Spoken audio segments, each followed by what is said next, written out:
Hi, I'm Rob Arace, and I'm running for mayor of Manchester Township, along with Joe Hankins, who's running for council. I've grown up in Ocean County my entire life, and I currently live in Hollyoaks, where my wife and I purchased our first home together. Ultimately, Deanna and I purchased a home in Hollyoaks because we believe it's the perfect place to raise our family. I've attended Ocean County College, where I eventually transferred to Monmouth University for a degree in finance. And professionally, I problem solve for mid to large size enterprises to help them become more profitable and ultimately lead them to success. I want to take those skills that I've developed in the private sector and apply it to problem solving for our municipality to ensure that it is the best place to raise a family and retire. I'm Ken Grosso. I'm a RE/MAX broker here in Whiting. I'm a resident of Manchester for 33 years. And I met Rob a couple weeks ago, and I'm very intrigued with ideas that he has that I feel that a lot of people aren't willing to take on, and he is, and I asked him to sit down with me. So Rob Arace, why are you running for mayor? Well, so again, my wife and I, we purchased a home in Hollyoaks. We like it for several reasons. And ultimately, from what we heard from really our neighbors, they like it for the same reason. It's an excellent place to raise a family, and then out in kind of western Manchester, it's a great place to retire.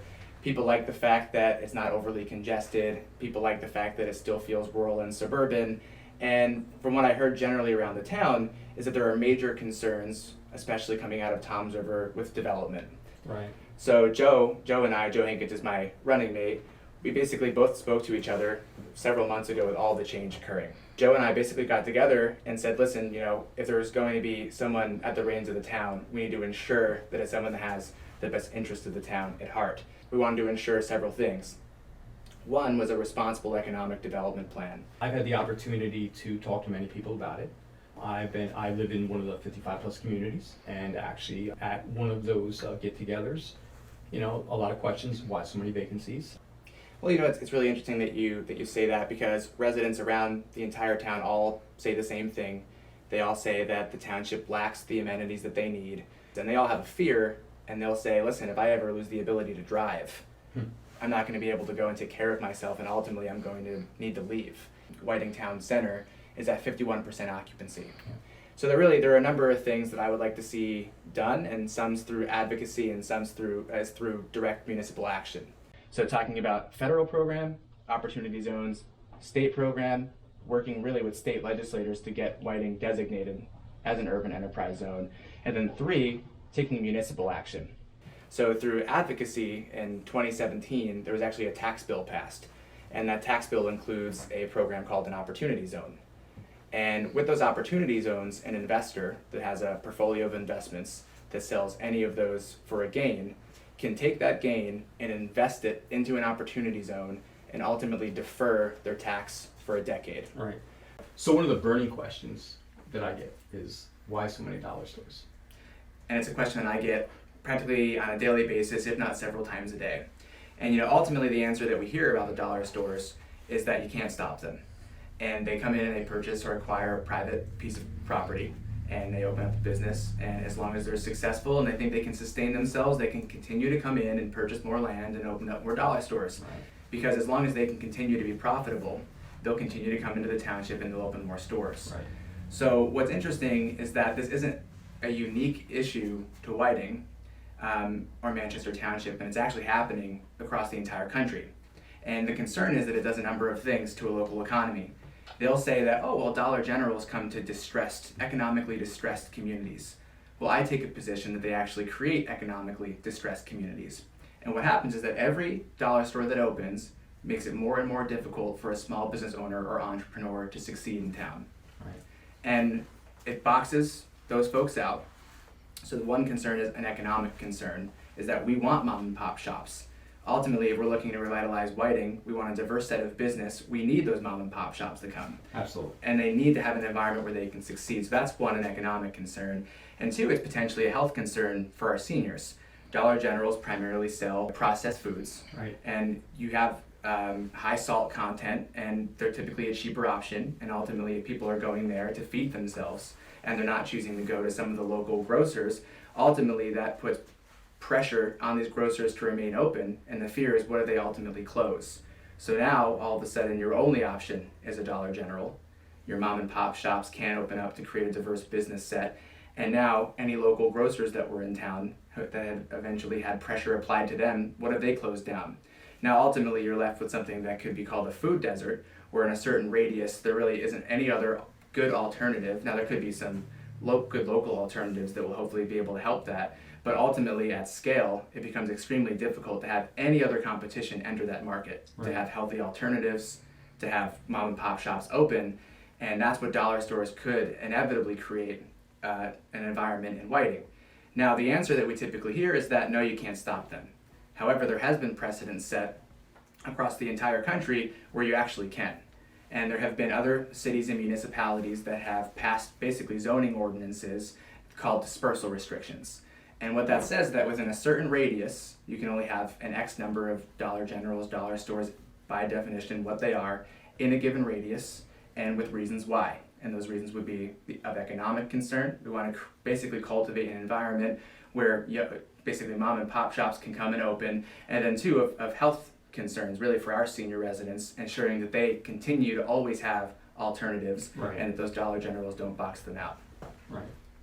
I do know from my retail background that, you know, part of the problem with bringing businesses in town is demographics.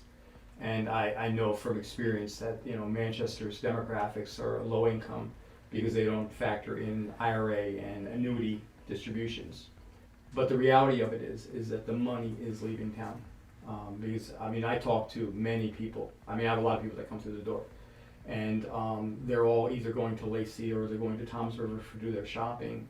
And, you know, we have all these empty spaces, and we need to get them filled.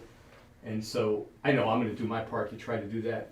Any other thoughts for Whiting Town Center? What we could do there? Well, it's really interesting, you know, on those demographics, right, and to that exact point. Some of our like big box stores, like an Aldi's or a Lidl, will come in and they'll look at the $41,000 a year median income analysis, and that's where they'll stop. And they'll say, okay, we will never open a shop there. We're going to go to a nearby municipality where it's 70 to 80,000. Right. But to your exact point, every association that I've spoke at, I've stopped for a moment and asked a question and said, how many of you shop out of town? How many of you get in a car to go buy groceries somewhere else? And every single person in every single instance of asking that question raised their hand and they're leaving town. Absolutely. And to your exact point, they're seeing fixed Social Security retirement. They're not totally accounting for what I would like to consider, like, what's the wealth analysis. Every senior you ask agrees that they have assets that will not show in an annual income analysis. They have money to spend. In fact, they want to spend it.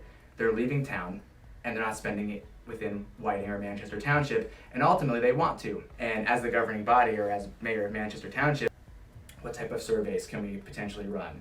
What type of petitions could we potentially get signed to show that there is ultimately enough volume to sustain stores that way? Right. You've been down to Whiting Town Center.